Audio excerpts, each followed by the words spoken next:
আজিকর আবহে সল্টলেকে শ্লীলতাহানির ঘটনা। তরুণী নিজেই অভিযুক্তকে পাকড়াও করে পুলিশের হাতে তুলে দেয়। ধৃতকে শুক্রবার 30শে আগস্ট বিধাননগর কোর্টে তোলা হয়। সূত্রের খবর, বৃহস্পতিবার 29শে আগস্ট রাত 8:30 নাগাদ এক তরুণী সল্টলেকের 4 নম্বর আইল্যান্ড থেকে রামকৃষ্ণ আইল্যান্ডের দিকে যাচ্ছিলেন। অভিযোগ, সেই সময় সাইকেলে করে আসা এক যুবক আচমকাই ওই তরুণীকে জড়িয়ে ধরে। এরপর ওই তরুণী চিৎকার করলে পালানোর চেষ্টা করে অভিযুক্ত ওই যুবক। তারপর তরুণী ওই যুবককে ধরে চিৎকার করলে স্থানীয় কয়েকজন ছুটে আসে। খবর দেওয়া হয় বিধাননগর উত্তর থানায়। পরে পুলিশ এসে অভিযুক্ত যুবককে গ্রেফতার করে নিয়ে যায়। জানা গিয়েছে ধৃতের নাম হিমাদ্রি পারুই। ধৃত যুবক বাগুইয়াটির বাসিন্দা বলেও জানা যায়। 8ই আগস্ট আরজি করে রাতের ডিউটিতে থাকা পিজিটি মহিলা ডাক্তারের ওপর পাশবিক নির্যাতনের ঘটনা, এবং এই ঘটনায় রীতিমতো তোলপাড় হয়ে গিয়েছে গোটা রাজ্য। অভয়ার সুবিচারের দাবিতে, দোষীর দৃষ্টান্তমূলক শাস্তির দাবিতে সরব সমাজের সর্বস্তরের মানুষ। এখনো হাসপাতালে অবস্থান বিক্ষোভ চালিয়ে যাচ্ছে আরজি করের জুনিয়র ডাক্তাররা। তাদের প্রতিবাদে পূর্ণ সমর্থন রয়েছে হাসপাতালের সিনিয়র ডাক্তারদের। মূলত এমার্জেন্সি সহ বিভিন্ন ওয়ার্ডে জুনিয়র ডাক্তারদের অনুপস্থিতিতে সিনিয়র ডাক্তাররাই পরিষেবা দিয়ে চলেছেন। এই পরিস্থিতিতে সুপ্রিম কোর্টের প্রধান বিচারপতি ডিওয়াই চন্দ্রচূড় থেকে শুরু করে রাজ্যের মুখ্যমন্ত্রী মমতা বন্দ্যোপাধ্যায় সকলেই অবস্থানরত ডাক্তারদের কাজে ফেরার আবেদন জানিয়েছেন। এই অবস্থার মধ্যে সল্টলেকে শ্লীলতাহানির ঘটনা নতুন করে শোরগোল পড়ে গিয়েছে। অর্থাৎ একদিকে আরজিকর কাণ্ড নিয়ে যখন উত্তাল গোটা রাজ্য, এর আঁচ পৌঁছে গিয়েছে গোটা দেশে, রাষ্ট্রপতি পর্যন্ত এই ঘটনায় মন্তব্য করেছেন।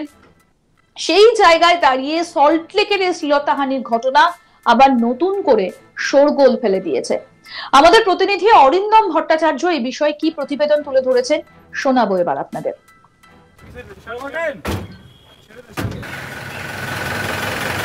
গতকাল অর্থাৎ বৃহস্পতিবার সন্ধ্যেবেলার এই ঘটনা।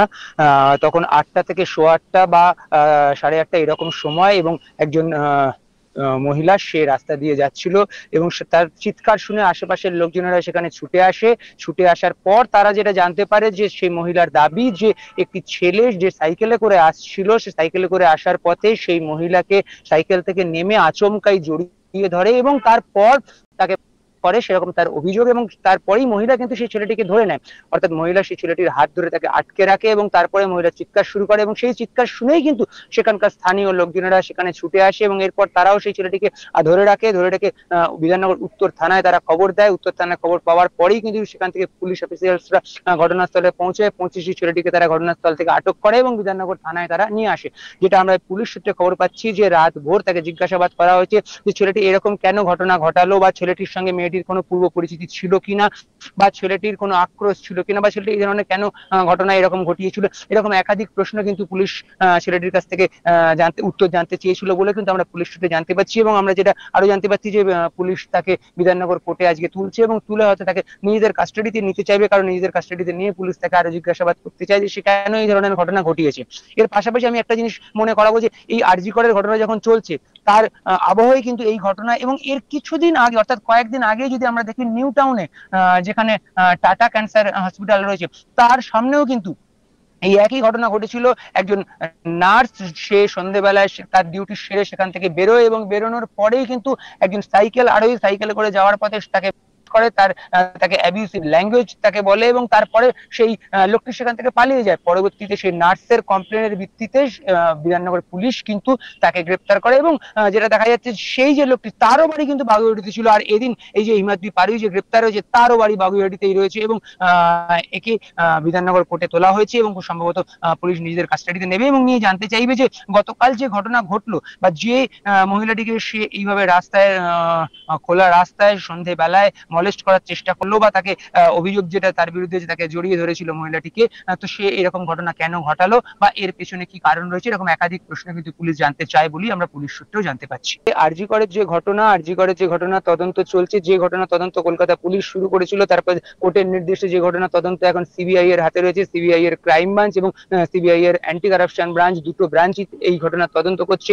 আর আমরা দেখেছি আরজি করের যিনি প্রাক্তন অধ্যক্ষ সন্দীপ ডক্টর সন্দীপ কে তাকে কিন্তু একাধিকবার জিজ্ঞাসাবাদ করা হয়েছে, তাকে বারবার সিজিও কমপ্লেক্সে নিয়ে আসতে বলা হচ্ছে, সে আসতে জিজ্ঞাসাবাদ করছে। এবং এই আবহাওয়ার মধ্যে কিন্তু আমরা যেটা দেখতে পাচ্ছি যে একবার নয় পর পর দুটি ঘটনা বিধাননগর পুলিশের আন্ডারে পরপর দুটি ঘটনা, একটি ঘটনা নিউ টাউনে আমি যেটা তোমাকে একটু আগে বলছিলাম কয়েকদিন আগে, এবং আরেকটি ঘটনা গতকাল অর্থাৎ বৃহস্পতিবার সন্ধ্যায় দুটি ঘটনা পরপর ঘটেছে যেখানে কিন্তু এরকম মলেস্টেশনের অভিযোগ হচ্ছে। এবং দুটি ঘটনার ক্ষেত্রে দেখা যাচ্ছে যে মলেস্ট করছে সে কিন্তু সাইকেলে করে আসছে এবং সাইকেলে করে যাওয়ার পথে মহিলাকে কটূক্তি করছে বা সাইকেল থেকে নেমে মহিলাকে জড়িয়ে ধরছে, এরকম ঘটনা সামনে আসছে। ফলে স্বাভাবিকভাবেই কিন্তু একটা সাধারণ মানুষ যারা বিধাননগরে রয়েছে তাদের মধ্যে কিন্তু একটা প্রশ্ন উঠতে শুরু করছে, কারণ এই যে ঘটনা ভর সন্ধ্যেবেলায় যে ঘটনা, ফলে ভর সন্ধ্যেবেলায় যদি এই ঘটনা ঘটে তাহলে ভর সন্ধ্যেবেলায় তাদের যে প্রশ্ন থাকছে যে সাধারণ মানুষ বা সাধারণ মহিলারা তারা রাস্তায় বেরোলে তারা কতটা সেফ থাকছে। কারণ যেভাবে এই ঘটনা ঘটছে সেই ঘটনা যদি পুলিশ কড়া হাতে দমন না করে বা পুলিশ যদি কোনো পদক্ষেপ না করে বা এই ঘটনা যদি এইভাবে দিন দিন বাড়তে থাকে তাহলে নিরাপত্তার ক্ষেত্রে যথেষ্ট প্রশ্ন কিন্তু এসে যাবে, এমনটাই কিন্তু মনে করছে বিধাননগরের একাংশের মানুষ। এই ঘটনার পরে অর্থাৎ মহিলার চিৎকার শুনেই কিন্তু আশেপাশের স্থানীয় মানুষ তারা ছুটে আসে এবং ছুটে এসে তারা দেখতে পায় যে সেই মহিলা একটি ছেলেকে ধরে রেখেছে এবং ধরে রেখে মহিলাটি চিৎকার করছে এবং মহিলাটি দাবি করছে যে সেই ছেলেটি তাকে রাস্তার মধ্যে সাইকেল থেকে নেমে জড়িয়ে ধরেছে এবং তার সঙ্গে অশালীন আচরণ অর্থাৎ তাকে করেছে। স্বাভাবিকভাবেই সেখানে যারা উপস্থিত ছিল অর্থাৎ এই মহিলা চিৎকার শুনে যারা ছুটে এসেছিল তারা বেশ কিছুটা আশ্চর্য হয়ে যায় এবং তারা একে অপরের মুখ চাওয়াচাই করতে থাকে। আমরা যখন সেখানে পৌঁছি এবং আমরা যখন তাদের সঙ্গে কথা বলি তাদের একটাই বক্তব্য ছিল যে এই যে ঘটনা ঘটেছে এবং যদি এই ঘটনা সত্যি হয়ে থাকে, মেয়েটি যে অভিযোগ করছে সেই অভিযোগ যদি সম্পূর্ণ সত্যি হয়ে থাকে তাহলে তাদের নিরাপদ, বাড়ির যে মহিলারা রয়েছেন তারা সন্ধ্যেবেলা রাস্তায় বেরোনোর ক্ষেত্রে কতটা নিরাপদ, এরকম ঘটনা ঘটলে পুলিশের কি পদক্ষেপ থাকছে। কারণ তার কিছুদিন আগে আমি যেটা তোমাকে বলছিলাম তার কিছুদিন আগে কিন্তু নিউ টাউনে টাটা ক্যান্সার হসপিটালের সামনে ওই একই ঘটনা ঘটেছে। একজন নার্স যে ডিউটি শেষ করে বেরোচ্ছিল তাকে কিন্তু একজন সাইকেল আরোহী কটূক্তি করে এবং তাকে মলেস্ট করার চেষ্টা করে, যদিও পরবর্তীতে সিসিটিভি ফুটেজ দেখে তাকে পুলিশ গ্রেপ্তার করেছে, কিন্তু ঘটনাটাকে কিন্তু আটকানো সম্ভব হচ্ছে না। আর এদিনও যেটা আমরা দেখতে পেলাম যে এদিনও সেই ঘটনা ঘটেছে, যদিও এদিনও পুলিশ তাকে অ্যারেস্ট করেছে কিন্তু ঘটনা ঘটছে। ফলে স্বাভাবিকভাবেই স্থানীয় যারা মানুষ বা যারা রাস্তায় সেই সময় ছিল তারা কিন্তু যথেষ্টই আশ্চর্য ছিল এবং যথেষ্টই আতঙ্কিত ছিল যে এই ঘটনা বারবার ঘটলে তাদের পরিবারের যারা মহিলারা রয়েছেন তারা রাস্তায় বেরোনোর ক্ষেত্রে কতটা সুরক্ষিত, এরকম কিন্তু তাদের অনেকেই মনে করছে এবং তারা অনেকেই সেভাবে দাবিও করছে।